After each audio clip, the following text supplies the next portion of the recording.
হরে কৃষ্ণ কৃষ্ণ কৃষ্ণ হরে হরে হরে রাম।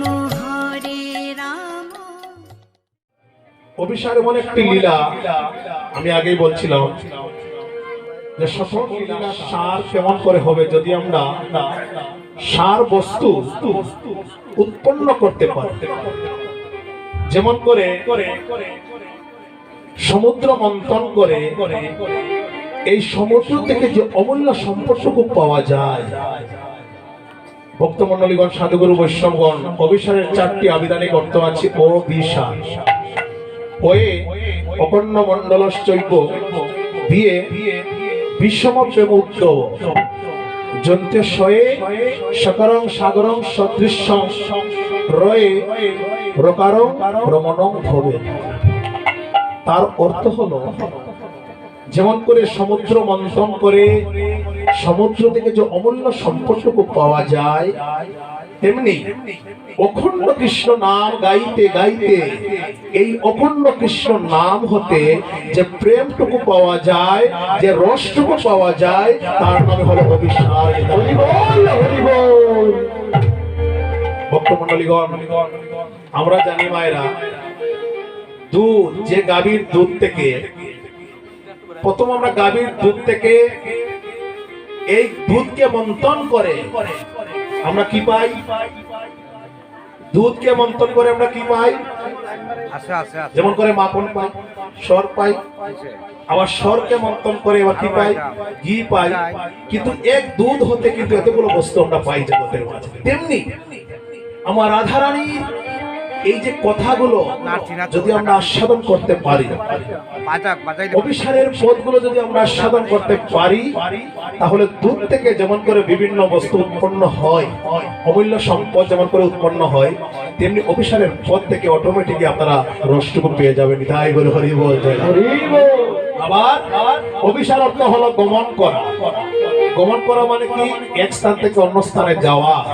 এখানে বললেন পদকর্তা কোন একজন নায়িকা যদি কোন একজন নায়ককে উদ্দেশ্য করে এক স্থান থেকে অন্য স্থানে গমন করে, এই গমন করাকে অভিসার বলে। কিন্তু আমরা এখন আস্বাদন করব গৌর লীলা, গৌর অভিসার। আর গৌর অভিসার আস্বাদন করে তারপরে যাব আমরা বৃন্দাবনে রাধা অভিসার। এখন গৌর অভিসার গাইতে গেলে প্রথমে আমরা আস্বাদন করি নাগরীর কথা। বলি, নাগরী গো, আমি কেন গেলাম সুরধনীর তীরে। তাই না মায়েরা? আমরা অভিসার গাইতে গেলে প্রথম কার কথা বলি? কার কথা গো? নাগরীর কথা। যে আমি কেন গেলাম সুরধনীর তীরে। এই যে নাগরী বলছি আমি কেন গেলাম সুরধনীর তীরে, ওই নাগরিককে যে সুরধনীর তীরে গিয়ে এমন একটি রূপ দর্শন করলেন, যে এই রূপটি দর্শন করে তার কাঙ্কের কলসিখানা জলে ভাসিয়ে দিয়েছিল। এই নাগরী হলেন বিষ্ণুপ্রিয়া। বিষ্ণুপ্রিয়া বেলি অবসানে, লক্ষ্য করুন, বেলি অবসানে পিতার বিষ্ণু মন্দিরের জল আয়ন করিবার জন্য। বিষ্ণুপ্রিয়ার পিতা হলেন সনাতন মিশ্র, আর এই সনাতন মিশ্রের কন্যা হলেন বিষ্ণুপ্রিয়া। প্রতিদিন বেলা অবসানে পিতার বিষ্ণু মন্দিরের জল আয়ন করিবার জন্য বিষ্ণুপ্রিয়া গিয়েছিলেন সুরধনীর তীরে। আর এমন সময় আমার মহাপ্রভু বেলি অবসানে গেলেন গঙ্গা স্নান করিতে। যখন আমার মহাপ্রভু গঙ্গা স্নান করতে গেলেন গঙ্গায়, বিষ্ণুপ্রিয়া গেলেন জল আনিবার জন্য। আমার মহাপ্রভু যখন গঙ্গা স্নান করলেন, তখন তাহার বদনকারে ছিল জলের উপরে, আর সর্ব অঙ্গ ছিল জলের ভিতরে। যখন আমার মহাপ্রভু স্নান করছেন গঙ্গা স্নান, এমন সময় বেলি অবসান, সূর্য অস্ত যাচ্ছে, আর ওই সূর্যের কিরণ আমার মহাপ্রভুর বদনে পড়েছে। যখন আমার মহাপ্রভুর বদনে সূর্যের কিরণ কানা পড়েছে, অস্ত যাওয়া সূর্যের কিরণ যখন মহাপ্রভুর বদনে পড়েছে, তখন মহাপ্রভুর বদন যেন ঝলমল ঝলমল করছে। দেখে মনে হচ্ছে যেন সোনার একটি কমল ভেসে ভেসে যাচ্ছে। হরি বল। বিষ্ণুপ্রিয়া যখন দেখলেন সোনার একটি কমল ভেসে যাচ্ছে, কমল মানে পদ্ম ফুল।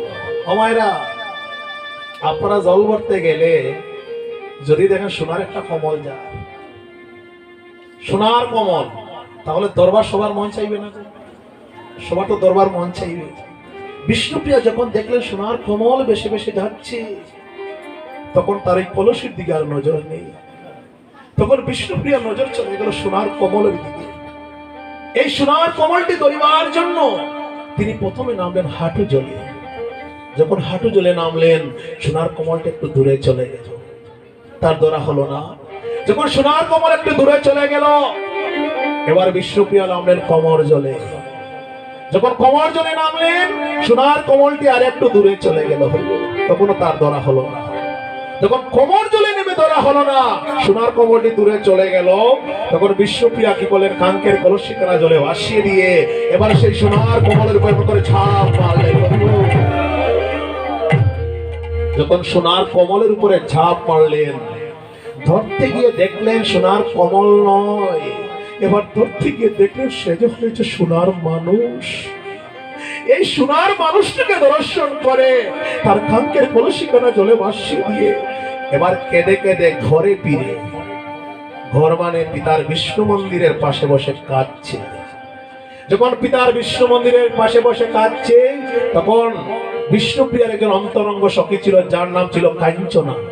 কাঞ্চনা এসে বলছে, প্রিয়ে প্রিয়ে, তুই তো জন্নার মতো চঞ্চল, আমি কোনদিন তোকে কাঁদতে দেখিনি, আজকে তুই কাঁদছিস কেন, বল নাগরী। তখন বিষ্ণুপ্রিয়া কেঁদে কেঁদে বলছে, নাগরী রে, জানিস আজ আমি জল করতে গিয়েছিলাম সুরধনীর ঘাটে। আমি জল মরিতে সুরধনীর ঘাটে গিয়ে আমি এমন একটি রূপ দর্শন করলাম, যেই রূপটি দর্শন করে আমার বলতে যা ছিল আমি সবকিছু তাহার চরণে বিসর্জন করে দিয়ে এসেছি। বলছো নাগরী রে,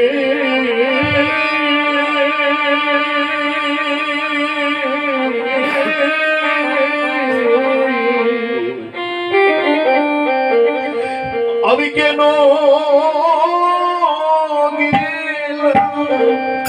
শুরু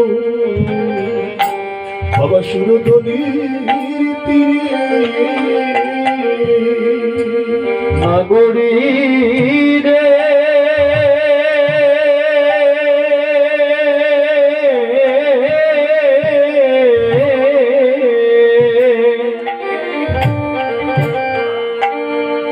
আমি কেন গেলাম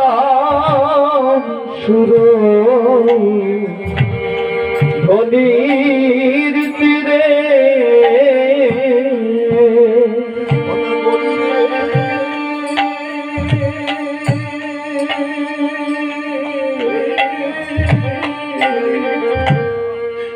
আমি কেন গেলাম, আমি শুরু সুরধনীর তীরে। ও নাগরী রে,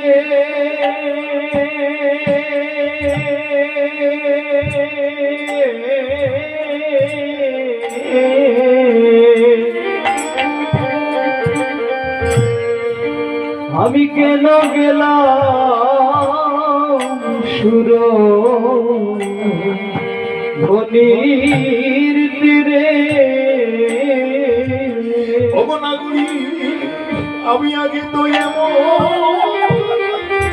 আমি ছিলাম, নাগরী আগে তো এমন ছিলাম না রে, আমি আগে এমন নাগরী আমি ছিলাম না রে, আমি আগে তো এমন ছিলাম না রে। আমার সুরধনীর ঘাটে গিয়ে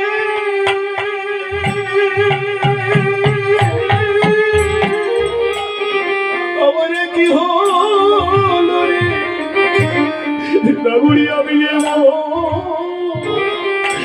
আমি ছিলাম না রে। ওরে গাছে গিয়ে আমার মন রে, আমি আগে তো এমন ছিলাম না রে। আমি কেন গেলাম শুরু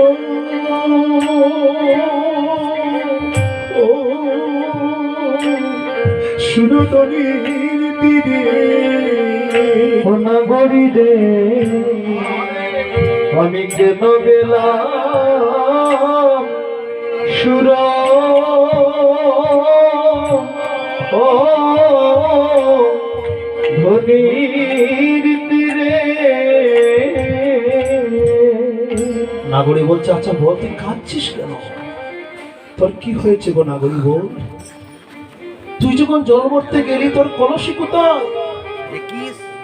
যখন জল ভরতে গিয়েছিলি কলসি কাটি করে গিয়েছিলি, কলসি কোথায় রেখে এসেছিস?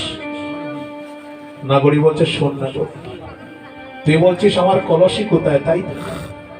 শোন গো, আমি একটি মাত্র কলসি ভাসিয়ে দিয়েছি আর আমার দুটি কুম্ভ আমি ভরে এনেছি।